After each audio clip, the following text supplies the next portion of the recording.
Hello, Agus Falcha. Welcome to the Dating Orange podcast. I'm your host, the Dating Orange. Starting a podcast, like, who the fuck do I think I am? If you already know me from TikTok, then you'll know the sus.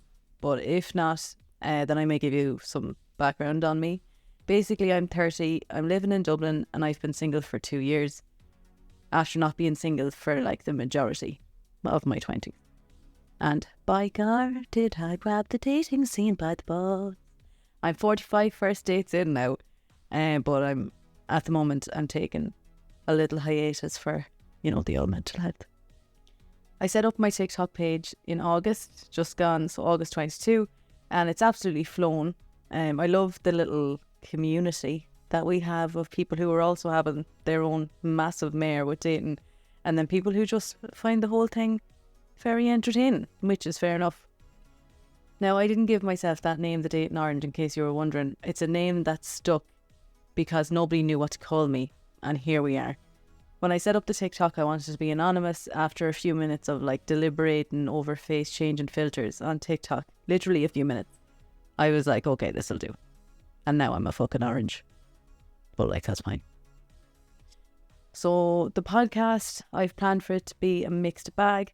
Some episodes are going to be me reading out dating nightmares that have been sent in to me and comment on them as I do best.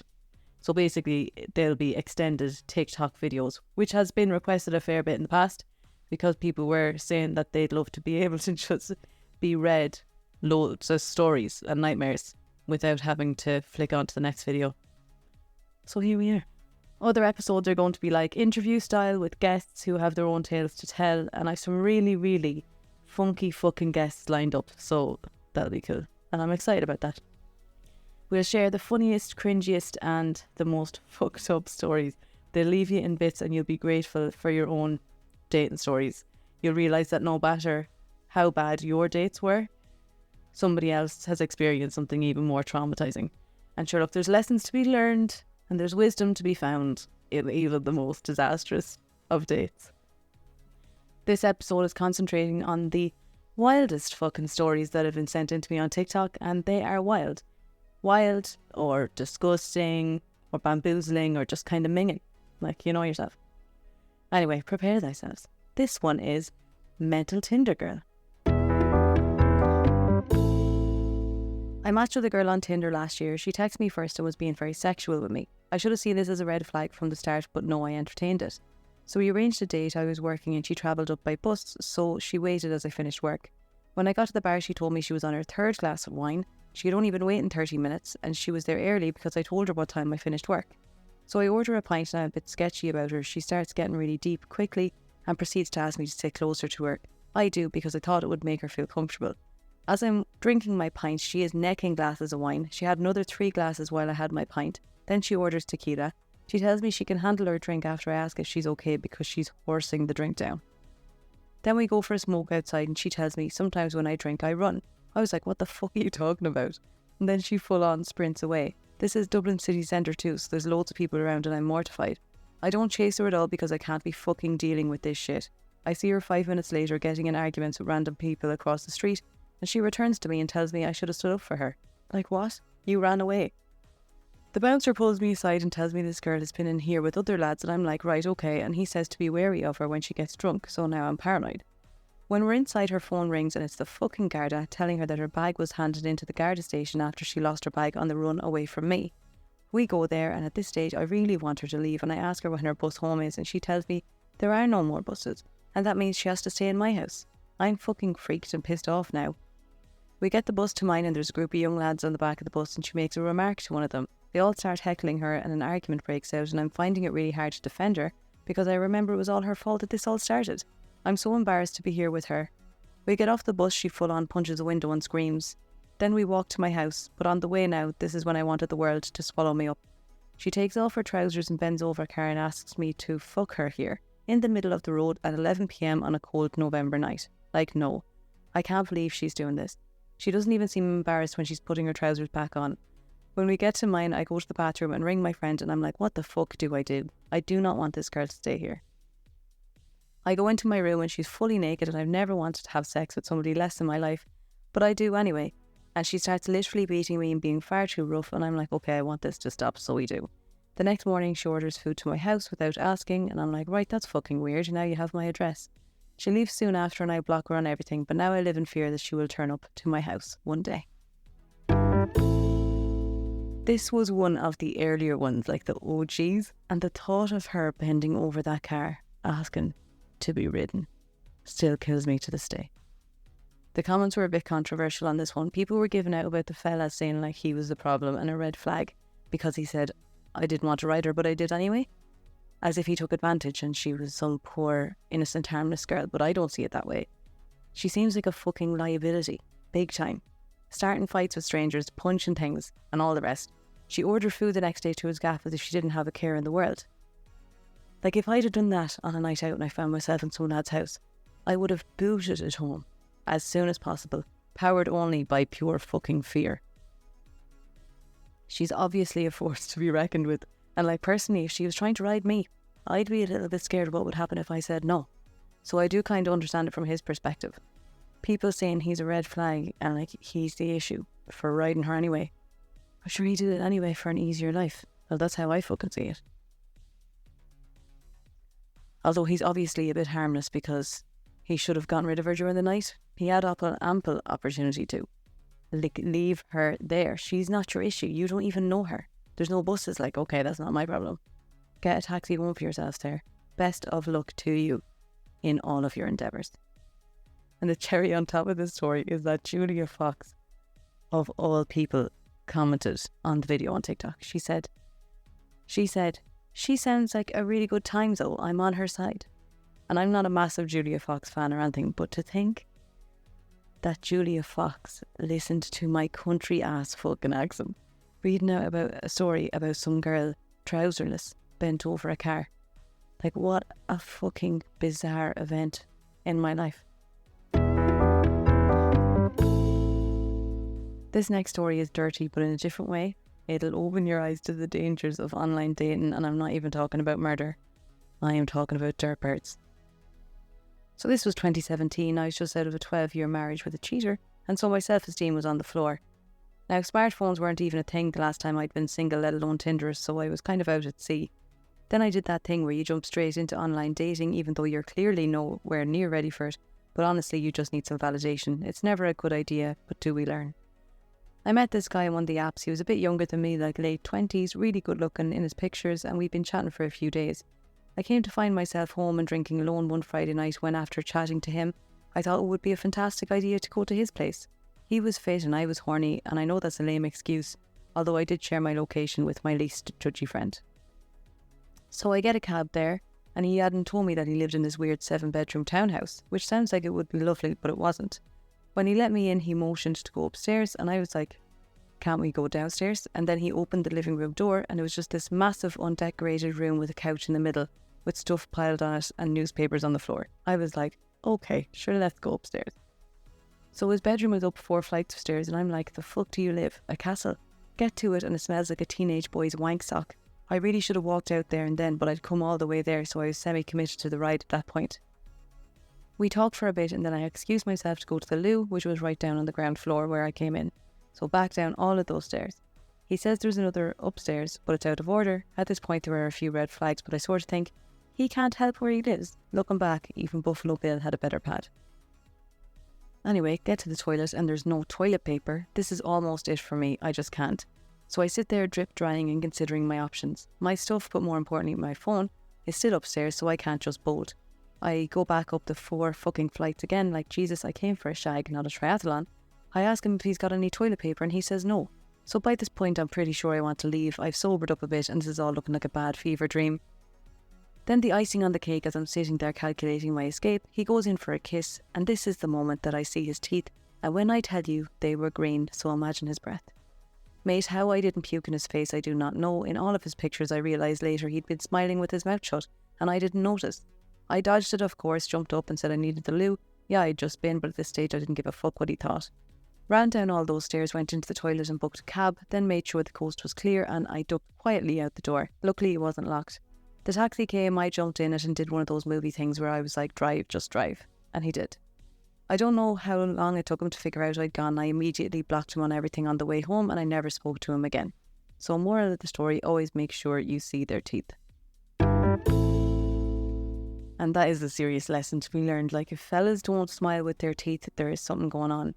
And it's a left swipe from me. Funnily enough, now I've gotten myself into this situation on Instagram where fellas send me screenshots of their dating profiles and they ask me where they're going wrong.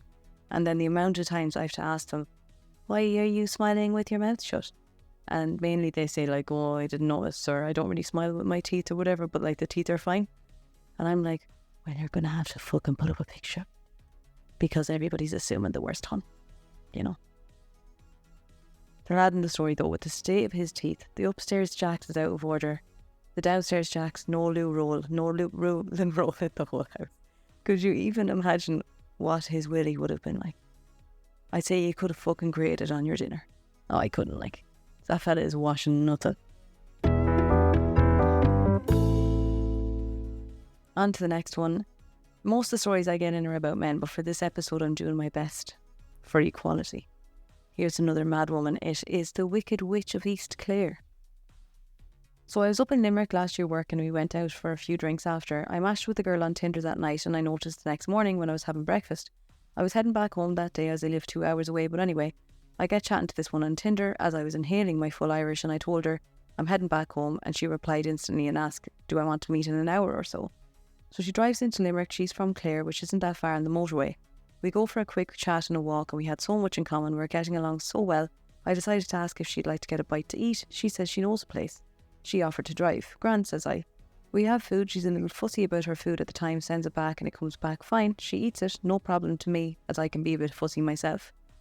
She asks, do I want to come over to Clare for an hour and go on this nice walk that she does regularly? And I said, yeah, sure, YOLO, why not? After the walk, she asked if I wanted to come back to hers for a bit before I got on my way home. Look, I'm only human, lads. I was mad for it myself, but I restrained myself as I genuinely saw so much potential in this girl. After a lot of kissing and whatnot, back at hers, I said we better stop and I should get in my way, which dropped me back to my car. I'm heading home now, driving down the road thinking, fuck it, this one is dead on. Brilliant personality, we've loads in common and she's gorgeous, so I'm pretty chuffed. Over the next 2 weeks, there's loads of texting and chatting, getting to know each other. She rings me and says she's a weekend off work and she was going to go and relax in a place down my way, which is 2 hours from her, for the weekend, and did I want to meet up, so I agree. We had no plans to do anything and she was telling me about going booking a hotel in a spot that, to be honest, I wasn't fond of, a bit tacky in my opinion, so I offered to take her to a lovely 4-star hotel and I would pay for the night as I was well into her, and I suppose I wanted to impress her like a fool. This place is nice now, but it's out in the middle of nowhere. We land out there for 7, but unfortunately the kitchen is closed. We just missed it. 4-star my whole, kitchen closing at 7. But the porter offers to try and whip something up for us. Fair play to the bollocks, he came out with 2 Whopper toasted sambos, everything on them, tato on the plate and all. I was delighted with them and I thanked them as you do. Now she did not. In fact, she sat across from me with a big puss on her head like nothing I've ever seen before. I say, what's wrong? She said fiercely, I'm not eating that. I said, what's wrong with you? Will you stop? It's fine, ate it, there's nothing wrong with it. Politely as I could, trying not to disturb the couple beside me, who I could tell were just as confused as me from the looks on their faces. I met with a, what's wrong with me? I'm not eating that. That's what's wrong with me. And she storms back to her hotel room that we've only been in for 5 minutes. So I sat there in confusion, eating my sandwich, thinking, where did I go wrong? Sambo was amazeballs, compliments to the porter who went above and beyond to try and keep the Wicked Witch from West Clare happy, but to no avail. I head to the room and I met at the door with my bag. She says, I think it's best you leave. I said, oh lady, I paid for this room. Go to reception, tell them to change it to your card. She says, yeah, okay, I just want you to leave. You don't understand me. I'm too emotional to talk to you. Confused, I said, that's a main road and I live 30-40 kilometres from here. You could at least drop me back. And she said, no, get a taxi, and closed the door in my face. I left and I sent a text to change the card and not to contact me again, that it's ridiculous that I had to get a taxi home at 8 p.m. that cost me about 50 quid. I wake up the next day, I'm down 150 on my account, the card wasn't changed. I rang her to go up and change the card and tell them to speak to me. I got refunded from the hotel and she paid the bill for the room and left the €20 Sambo bill with me, so the hotel sent me 130 back. Later received a big long essay that she was anorexic and she thought that I knew, that it was obvious. Went on this big mad rant about her mental health, which did make me feel bad. Don't ask me why, but it did. Obviously, I realised pretty quickly that she has severe issues and it wasn't my doing, so I took the time to tell her it wasn't for me and I blocked her. Mind you now, she wears baggy hoodies and leggings a lot. I didn't really have a clue, to be honest. I wouldn't say she was noticeably anorexic, but then again, I was only in the hotel room 5 minutes before we left to try and get food. And the previous week, we'd only made out for a little while on her couch, so I was oblivious to the situation. But had I known, maybe I'd have said nothing when she had her strap about the days in Sambo. Who knows? Okay, so there's a lot of opinions on this one, but mostly people are agreeing that he was a decent fella, and I actually do know him, the fella who sent in the story, and he's a good lad, like he is sound. The girl herself obviously has mental issues, but you definitely shouldn't be dating if that's the headspace that you're in. I'm a big believer in making sure that you're your best self before you go out looking for a partner, because I tell you one thing for nothing, I don't need somebody coming into my life dragging a whole heap of shite with them for me to sort out. And like, obviously we all have our ups and downs and you should be there for each other then. But if you're finding that there's more bad days than good, and you're in a hole or you're unstable, like, dating is not for you. Take a break, sort out the noggin, and circle back to it. Circle back to it, like we say in El Corporato. And side note, she was really fucking mean to the porter. It's such a common red flag that people talk about. If you're mean to service staff, you're a pure gobshite. And if someone can't even conduct themselves properly with manners on a first date, can you imagine what you're getting yourself in for there? The next one is one of my favourites, and it's because the poor girl brought the receipts. She sent me screenshots and voicemails that this weirdo sent to her after her first date. It's actually quite scary to listen to. This is the sofa surfer. So I can't remember which app I met him on, but I'd been texting this lad on and off for a few weeks, but we hadn't met in real life. So I was living out for my masters and I invited him over one night, not on the promise of anything. I also thought he was staying in the same place so he could go back to his place after. So he comes over and I instantly felt uncomfortable. He wasn't my vibe at all and he was giving off such vibes I couldn't put my finger on it. So I said I had college work to do and would he mind going? He said he had nowhere to go and had to stay. I said not in my bed. I was in a shoebox of a room and I just didn't feel a bit comfortable. He could also have done with the shower, to be honest. So I gave him blankets and I left him on the couch. I locked my door and I prayed I would never hear from him again. The next morning he was gone and I'd been sent a message about how much of a twat I was, and now he had been avoiding me and why did I text him? Also insulted my housemates at the time, don't know why as he had met none of them, and referred to himself as a name, which is important for later. Turns out I was right to not leave him stay as he was a weirdo. For days after I kept receiving calls from an unknown number, leaving voicemails breathing down the phone, and calling himself by the name he said in the message to me, so I knew it was him. I could even see before I blocked him he had changed his name on socials to his new nickname. All in all, trust your instincts. Right, so I'll read out the text that he sent to her. So he said, "Hey, thanks for last night. Without a doubt the worst night of my life. I've met a lot of sausages lately, but you take the biscuit altogether. Literally the biggest twat I've ever met in my life. Why would you invite me around to yours with a bottle of wine and then leave me on the couch and do an assignment all night? Can't make this stuff up, especially seeing as you text me first, out of the blue when I've clearly been avoiding you. What were you trying to gain by what you did? P.S. Richard is a bitch. It's safe. Thumbs up emoji. Hope the assignment was worth it. Regards, the sofa surfer." Okay, and here are the voicemails that he left her. To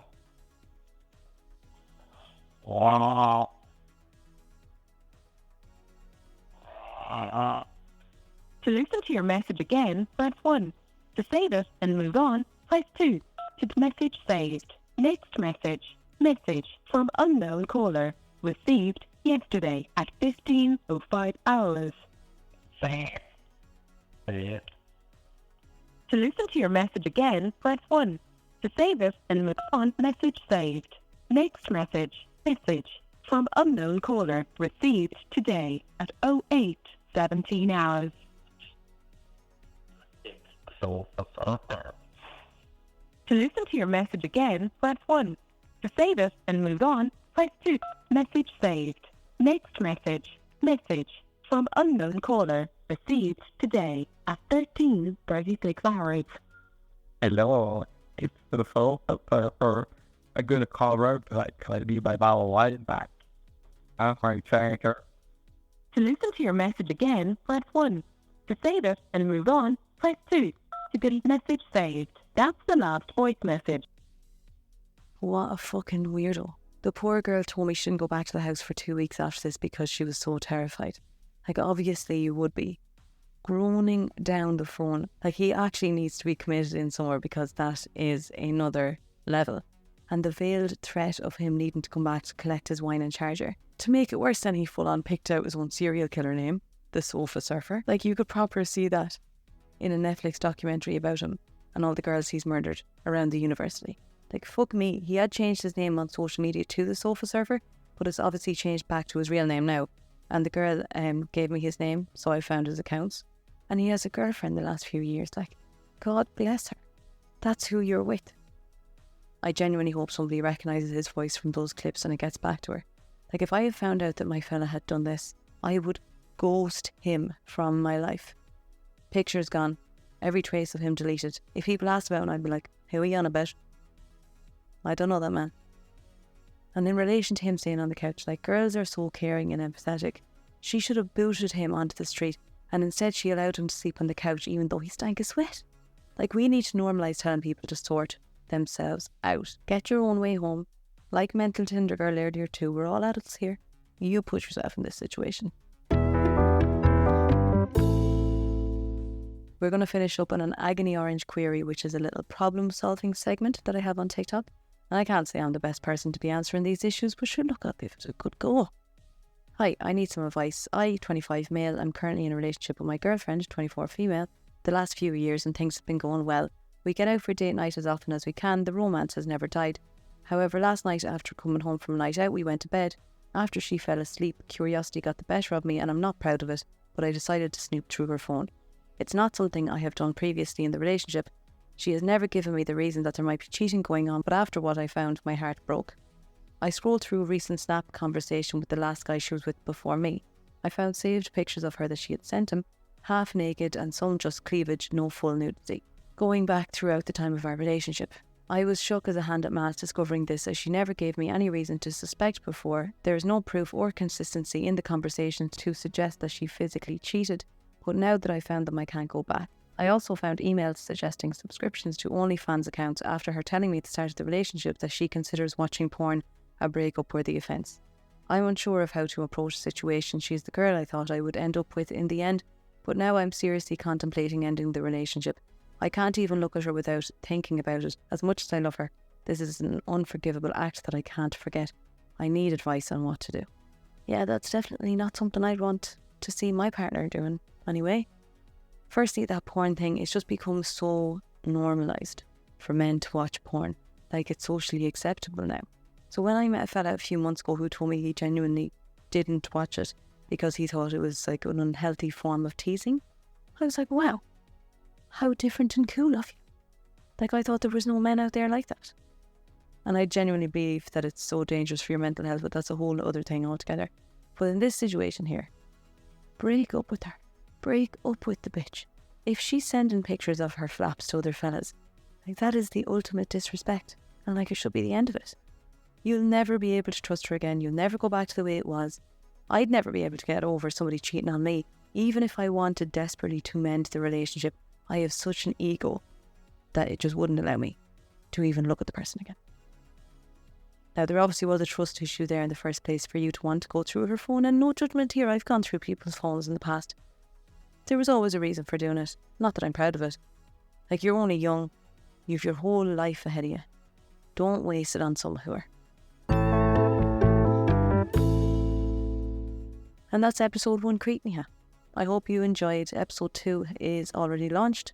It's with a friend of mine who I fondly call the BDSM magnet because he seems to attract women who like to get a good baiting in the bedroom. Gurumina Margaret. I'll see you soon. Bye.